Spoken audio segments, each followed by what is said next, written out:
le projet Ceinture Alimentaire, c'est né il y a environ 2 ans. Ça a été créé par des acteurs à la fois de l'économie sociale, du circuit court en région liégeoise, qui sont partis du constat que l'agriculture locale va mal. On a perdu plus de la moitié de nos emplois en une vingtaine d'années. Et puis aussi, toujours actuellement, environ 43 fermes disparaissent chaque semaine. Et donc, par contre, on constate qu'il y a énormément de projets innovants qui sont en train de se mettre en place en matière de circuit court, de distribution, de transformation, mais aussi de production locale. Et donc, l'idée, c'est de rassembler toutes ces initiatives et de leur permettre de se structurer, ou en tout cas de s'auto-structurer. Alors les initiateurs de la ceinture alimentaire, ce sont diverses ASBL et coopératives. Il y a notamment l'ASBL Barricade pour laquelle je travaille, qui fait du circuit court depuis de nombreuses années. Des ASBL tels que Exposandé, qui travaille sur le développement durable. Ou encore le GAL des Condruzes, qui fait du développement territorial. Il y a également AGES, qui est une agence conseil en économie sociale.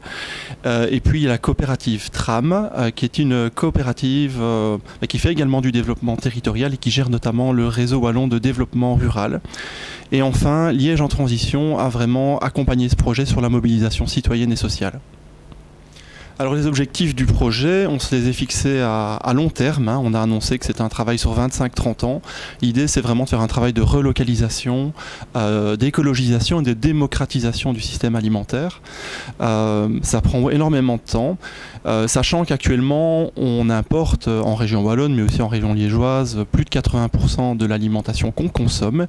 Et donc l'objectif qu'on s'est fixé, c'est simplement d'arriver à consommer une majorité de notre alimentation en provenance de la région et qu'elle soit produite de manière équitable et écologiquement responsable également. Alors les retombées sur l'emploi, c'est vrai, comme j'ai dit, c'est un projet à relativement long terme.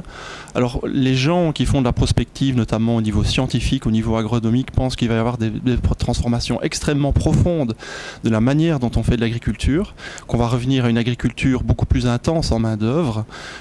Et donc nous-mêmes, on a publié une étude qui estime qu'on pourrait à terme, donc en 25-30 ans, retrouver le niveau d'emploi qu'on avait au début des années 80, et donc on pourrait recréer environ 40 à 50 000 emplois dans le domaine de l'agriculture et du système alimentaire d'une manière générale à terme.